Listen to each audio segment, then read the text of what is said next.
Hello everyone and welcome. Thank you so much for joining me.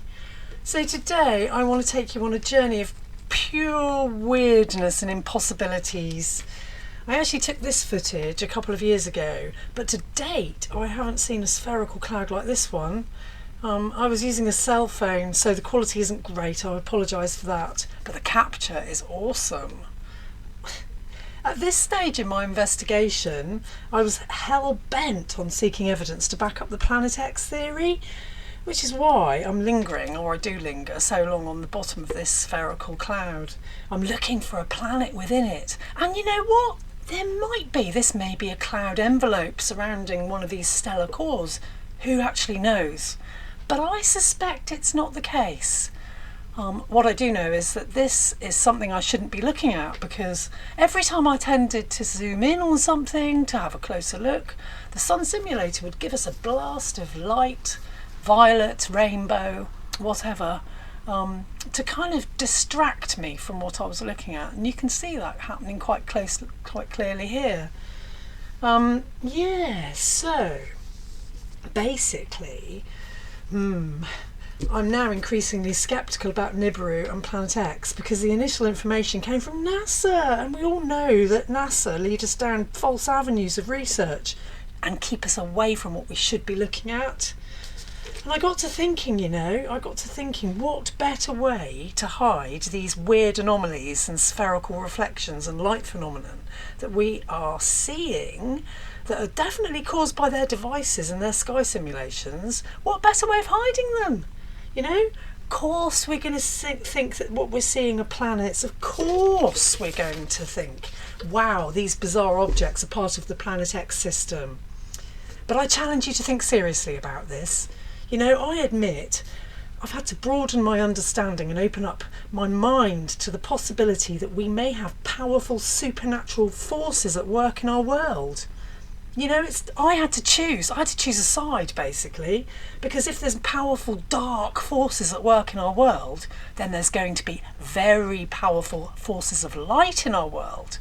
So I had to choose a side, and I had to get right with God, and I had to accept his son Jesus Christ into my life. Believe me, it feels amazing. This is the crazy thing about it. I've been an atheist all my life. I really have. I could have sat there and talked to anyone about atheism and tried to disprove God. I've been a wrong 'un in my life, a real wrong 'un, but I just feel amazing now. Anyway, putting that aside, because I know I don't want to lose some of my awesome subscribers. It's an individual choice at the end of the day, but yeah, look at this I don't know, apparition here. Oh gosh, it's crazy. It looks like it could be an entity. I hesitant to say it because people think, she's cracked, but it does. And this other thing here beside the beam on the left hand side, I used to call them sky sketches, or sky sculptures, because they looked so three-dimensional and almost like they were alive. It looked that way to me. Only observations, I'm just saying what I've been seeing, but incredible. I've never in all my life seen anything like this in the sky before, so yeah, thought I'd bring this to you again, because I did have this on YouTube a long time ago. But yeah, and also with this particular piece of footage, this cloud coming up from the bottom looks very much like a dog inside profile to me. I'm going to do a little sketch in a minute Believe me, I'm no artist, but I've tried, okay, to show you what this cloud actually looks like to me. Okay, yeah, I have grown up now. I'm not at primary school, but you know, that's as best as I could do really with the program draw. Yeah, so when the sun simulator has finished flashing its violet light over the image, oh, and green, you can see the dog eye has got a pupil. It has a glint. It really does look as if it's looking at the camera. You know, these things, you know, they're not imaginary. They're not imaginary, as you can see with your own two eyes. You know, the eye of this cloud dog, whatever, it looks kind of real. It looks kind of real, doesn't it?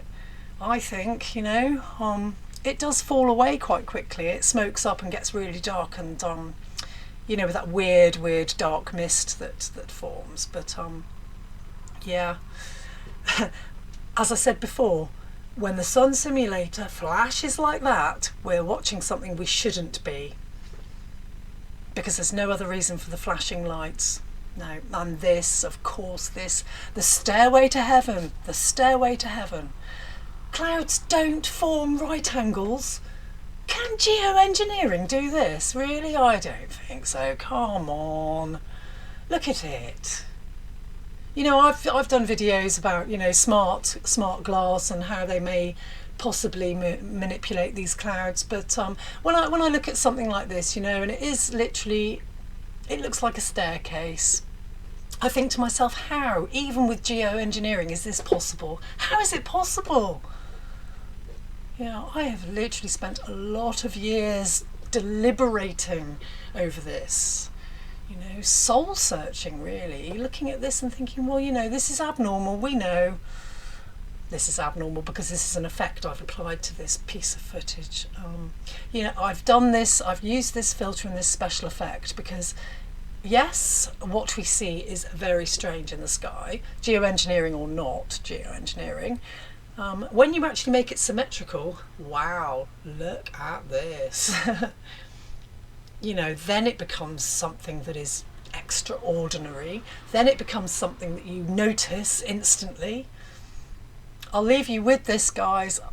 Just take care of yourselves, choose a side, and thank you so much for watching. Please share, like and subscribe.